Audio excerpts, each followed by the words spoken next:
everybody, my name is Karen Campbell and I'm owner of AwesomeArtSchool.com. I have recently published a series of how to draw fun fab faces books, which you can buy on Amazon, and I do all of my illustrations in all of my books using Copic markers and alcohol-based markers, which you can see right here. And what I get some common questions. I also teach a course on how to draw your fun fab faces with using markers, and I get some pretty common questions that come up over and over, just very basic, and in this video I wanted to try to answer those questions for you and give you some tips and tricks on how to make your Copic drawings just much more easy and successful.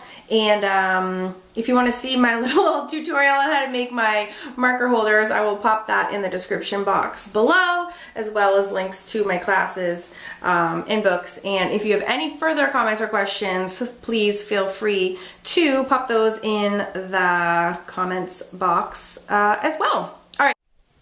Okay, probably the biggest question that I get asked is, I don't want to spend $100 million on Copics.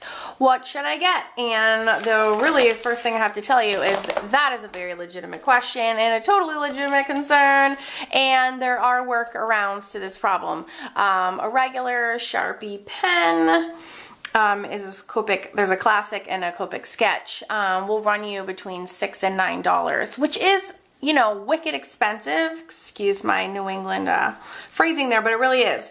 But the good news is that there are tons of other products on the market. Letraset makes a Pro Marker. Spectrum Noir makes two different series. One is their regular series and the second is their Illustrator. I'm actually kind of in love with the Illustrator series. They're like super juicy. They have a nice brush tip that's very similar to the Copic sketch brush tip. So I'm kind of in love with those. They're not cheap, but at least you can use them with your coupon at Michael's, and they are cheaper than Copic still. Prismacolor has some fantastic alcohol markers that are about half the price.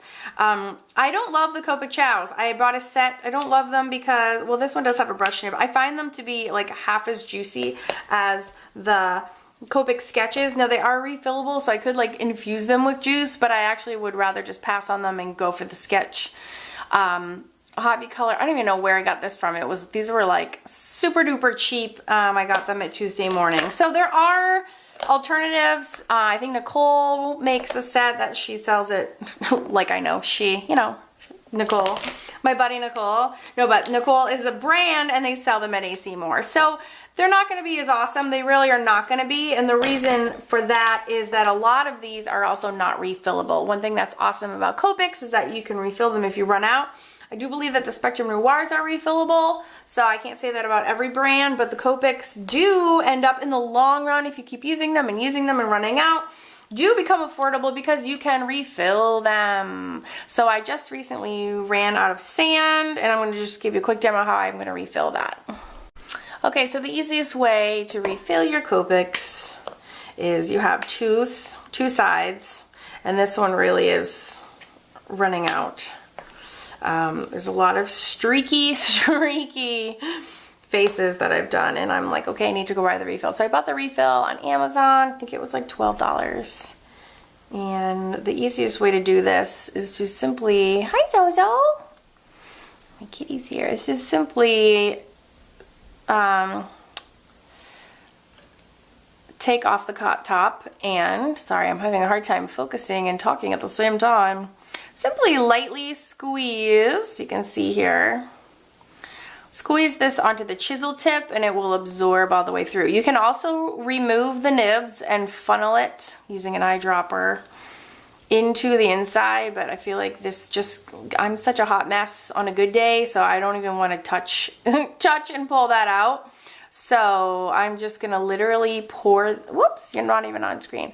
Pour this in like this, and that will refill my marker. And then, yes, when it gets nice and juicy on both sides, you know that you're done, and therefore my sand is refilled. I'm gonna pop the top back on that. Oops, don't squeeze it while you do it. Screw it back on, put on your caps, and you're good to go. So in the long run, these aren't so bad. It's just the short term acquiring your sets is very painful. Okay, the second tip to saving money, besides not buying Copics but going for cheaper alternatives, is to just buy one set at a time. They sell Copics in, like, you can get like a skin tone pack, which I recommend in my books. Like if you're just getting started and you just are doing a lot of just faces or bodies, you can do skin tone. You can also use your coupons. You know, you can wait till they're on sale, and or you can buy one at a time over time, and that's what I did. So those are all great ways to save money on your alcohol-based markers. Okay, the second problem that, or the concern that people bring up, is basically what papers to use. I do talk about this in my classes too, but basically you're not going to be able to be successful at blending and coloring if your paper is all wrong. So I have in two of my courses, I go on and on about paper, but let's just say this.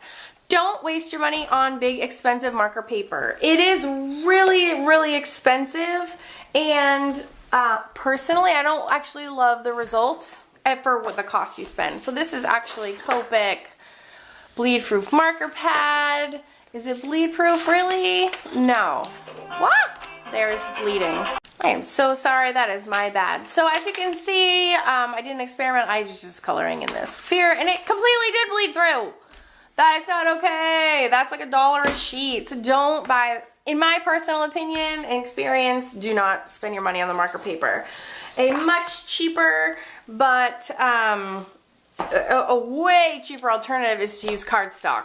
Honest to God, it does not bleed. I do tons of my work on cardstock. This is cardstock. This is the other side. And does it bleed? Yes, but it does bleed all the way through to another piece of paper underneath it? No, it literally does not.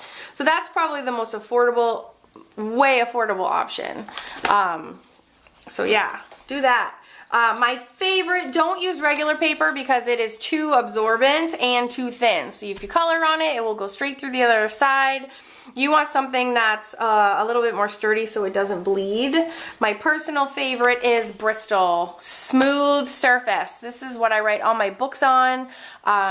It's a little bit divine. It's like a skating rink. It will not bleed near as much. Let me see, show you. So there's the bleed on this one. So it's about half as much bleed, and it also keeps the ink real juicy wet, so you can blend for a lot longer. You can see that handsome guy's face, like his face is like glowing right here because it is just super duper smooth and accepts inks incredibly, incredibly well. So that's the second problem, paper, solution, cardstock or Bristol. Okay, the third problem I have heard from students has to do with bleeding and other instruments. So, like, I do all my projects with Sharpie because I'm just obsessed. It's like a weird childhood thing, but I do own and use other products as well. Sharpie's just, again, I don't know, for some reason it's like Mod Podge. I just can't quite get over it. And I'm not sorry. So, if you want to use any sort of outliner, ways to avoid the bleeding, there's really the two best ways to go about doing this are the one, which is the easiest, is to make sure that you let your things dry. So this is both Sharpies. These are the ones I use 99.9% of the time, just fat and thin Sharpie. Okay, if this is still wet and you go and you should use your Copics on them, it is going to bleed. So if you give that a good amount of time to dry, you will find that, this is the pit. Guess what? They are not going to bleed as much. And you can also avoid it a little bit, you know, when you're drawing, go quickly and don't focus a lot of time and energy on that spot. I know that sounds mean and obvious, but it's just kind of true. You kind of got to move a little bit quickly. All right, so another great way to do it if you're not sure, because there's a lot of other brands out there on the market. This was a Copic multi-liner. This is a Pit pen, which I use tons and tons and tons, and this is actually Stabilo. You know, honestly, the best way to test if any of these are, I'm trying to find like a light color. You just test it first, and whatever happens, if any of them bleed a ton and a ton, then you just don't use those. But generally, I do get pretty good results. See, that is not bleeding. So I'm thinking if you are a person who has issues bleeding with your Sharpies, maybe you just need to make sure that they're dried all the way before you use them. So I'm not having problems with bleeding for any of these products. So I would highly recommend all of those. Pip pens are permanent, India ink. Copics obviously match well because they're Copics. They're also alcohol-based. Sharpies are alcohol-based as well, so they should work like a dream with your Copics. Just not so much if they're black and they're just a little bit wet. They will smear for sure. And Stabilo is also in that same family of alcohol inks. So just test first if you're not sure. Obviously something like a Tombow that is water-based and water-soluble would be a hot mess if you introduce a Copic on top of that. So that is your third problem solved. Okay, the last most common problem that I hear about is streaking. Streaking. There actually are quite a few ways to get around this annoying streaking problem. Okay, the first and foremost, if you're having problems streaking, you need to check to see how much ink is in your marker. Because if it's at all dried out, you will absolutely get streaking. Okay, so here's my test box here. And ooh, I wish I had actually saved like a dry one. That would be way more. Let's see. No, that is pretty good and juicy. I'm gonna pause this and find a dry one to show you. Okay, yes, perfect example. Spectrum Noir BT8. I really hate their colors. Couldn't they come up with like Mediterranean Dreams or so? I don't know, something creative, not BT8. It makes me so annoyed. Okay, so this one I've used 100 million times and it is drying out. So as you can see, when I get up here, you can see how little ink is there. It's literally white through the paper. So do you think there's gonna be streaking in this? Heck yes, because you're drying out. There's not even enough ink to get through one like swath. I don't know what that word is. One length, that's like 2 inches and you can't even get across. So the first thing first is make sure you have enough ink in your pen. So if it's a Copic, you can go ahead and order your refill right now. Okay, so the second way that you can cut down on streaking is to do, and I'm going to still use the same one, even though I'm running out, is to go over it in multiple, I love it because it's like dark on the edges and then white in the middle. But you can go over this in multiple directions until it flattens out. This might be just too plain old dry to work. But if this was a juicy one and it was still misbehaving for you, you could keep going and alternating your strokes until this was filled in. Okay? So that is workaround number 1. It is working. I mean, considering what it looked like on the first path. You could just keep continuing your layers. You could also slow down a little bit. I mean, this one is like, I need to toss it if I can't refill it. But if you keep going, it will soon become solid. If that is a nice juicy pen, that would have been solid on my second pass. Okay, so you get my point.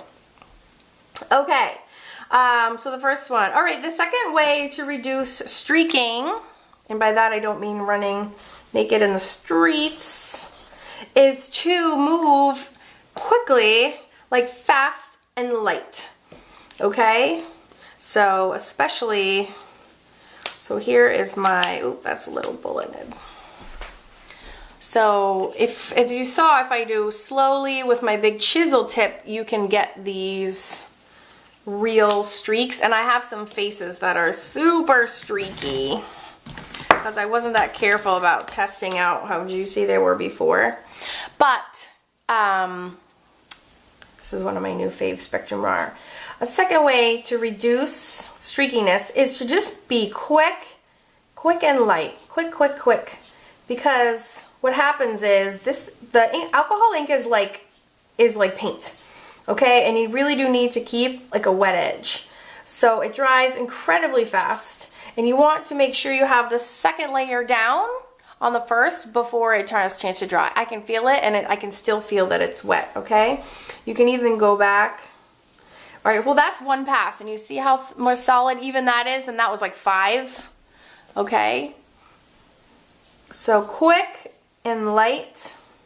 Certainly it never hurts to have another pass go around, and I bet you in two swipes this is going to be perfect, okay?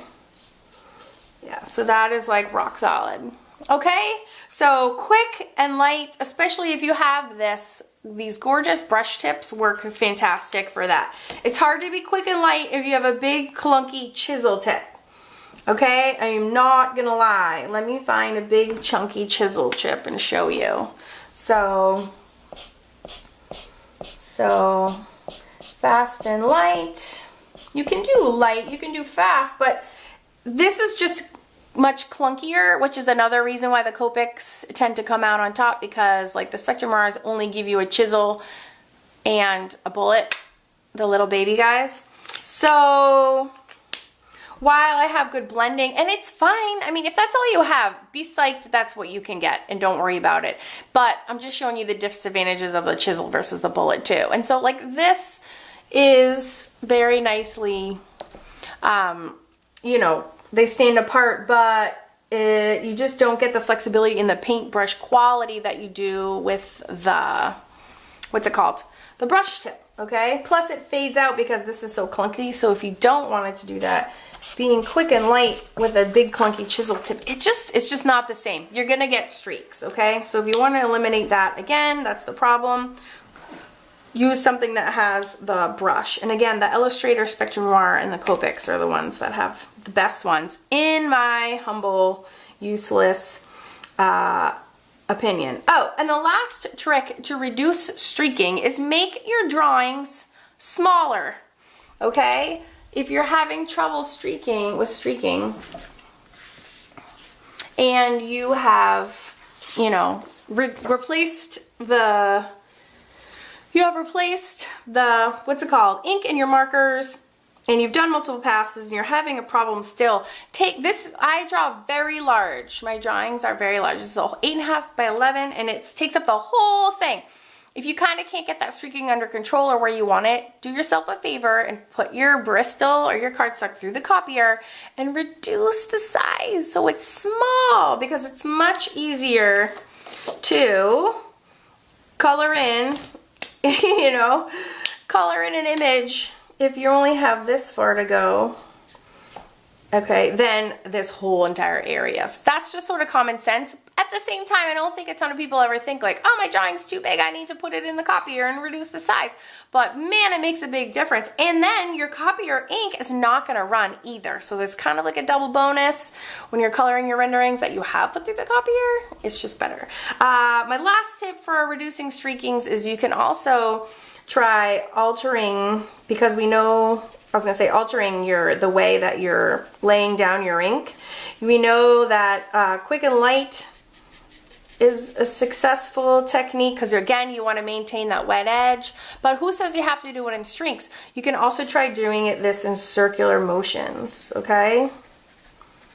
Again, you have to be pretty quick because you want to make sure it's wet, so as soon as it dries, you need to kind of do another pass on top, okay? And so that's your last problem solved. All right, if you want, you know, specific further instructions on blending, you can go check out my course. It's just called How to Draw Your Faces. It's all about, gives you specific directions. We're gonna draw this one and this one. So it's kind of darker skin and lighter skin. How to draw these faces from scratch if you're into drawing faces, and then it goes into blending and how to blend and whatnot. So anyways, but I wanted to put those on video for you, since I know a lot of people have the same questions over and over. I hope you enjoyed the video. If you enjoy learning about other art topics and watching inspirational and educational video tutorials, please like and subscribe. You can share this to your friends. It's free and a lot of fun. If you have any other comments, you can totally leave them in the comment section below. And I love you. Thanks for being here. I'll catch you in the next video.